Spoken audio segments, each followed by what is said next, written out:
Next time మీరు crab చేసుకోవాలనుకున్నప్పుడు ఈ recipe మాత్రం పక్కా ట్రై చేయండి. ఇది ఇప్పటి రెసిపీ కాదు, అమ్మమ్మల నాటి రెసిపీ. మా మమ్మీ వాళ్ళ అమ్మమ్మ ఇది చేసేదంట. ఫస్ట్ ఇలా వీడియోలో చూపిస్తున్నట్టు చిన్న కాళ్ళని ఇలా మనం దంచుకొని ఒక బౌల్లో వేసుకోవాలి. ఎందుకంటే ఈ రెసిపీకి ఇదే సీక్రెట్ కాబట్టి. మీరు కావాలంటే మిక్సీలో కూడా వేసుకోవచ్చు. సో నేను మాత్రం ఇక్కడ రోల్ యూస్ చేశాను. ప్యాన్లో ఆయిల్ వేసాక ఆనియన్స్, గ్రీన్ చిల్లీస్ వేసుకొని అది గోల్డెన్ బ్రౌన్ వచ్చే వరకు వేపుకోవాలి.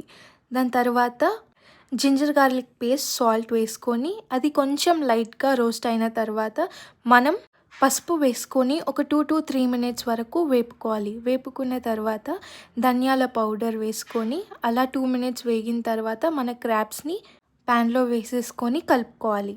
గుర్తుపెట్టుకోండి, ఈ ప్రాసెస్లో క్రాబ్స్ ఒక 10 minutes ఉడకాలి. ఇంకొక ఇంపార్టెంట్ విషయం చెప్పడం మర్చిపోయాను. క్రాబ్స్లో పెద్ద లెగ్స్ ఉంటాయి కదా, అవి ప్యాన్లోకి డైరెక్ట్గా వేసేసుకోవచ్చు, కానీ చిన్నవి మాత్రం మనం రోట్లో దంచుకొని వేసుకోవాలి. చాలామంది క్రాబ్స్లో చింతపండు వాడతారు, అలా వాడకూడదు.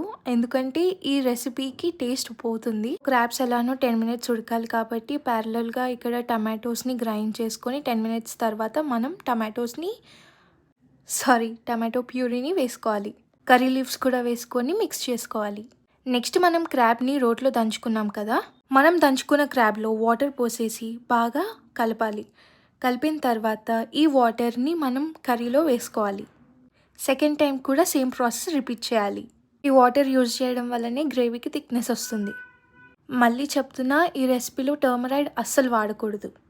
సో ఆ వాటర్ పోసాక కారం వేసుకోవాలి. కారం వేసుకున్న తర్వాత ప్యారలల్గా ఇంకొక ప్యాన్లో మనం methi seeds and jeera seeds వేసుకొని కొంచెం రోస్ట్ చేసుకొని గ్రైండ్ చేసుకొని దాంట్లో వేసుకోవాలి. కర్రీని మంచిగా కలుపుకొని ఒక 10 to 15 minutes లిడ్ పెట్టి వదిలేసేయాలి. అలా 10 to 15 minutes ఉడికిన తర్వాత ఇంకొక మెయిన్ ఇంగ్రీడియంట్ ఏంటంటే ఫిష్ మసాలా. ఈ మసాలా లేకుండా అయితే సీ ఫుడ్ కంప్లీట్ అవ్వదు కదా. 5 minutes తర్వాత కొత్తిమీర వేసుకుంటే అయిపోతుంది. ఇప్పుడే సండే స్పెషల్ అయిపోయింది అనుకుంటున్నారా? నెక్స్ట్ అప్కమింగ్ వీడియోలో ఇంకొక స్పెషల్ ఐటెం చూపిస్తాను. అండ్ ఇక్కడ చూడండి గ్రేవీ ఎంత థిక్గా వచ్చిందో. అన్నట్టు మీ ఇంట్లో ఇవాళ స్పెషల్ ఏంటి నాకు కామెంట్ చేసి చెప్పండి. బాయ్.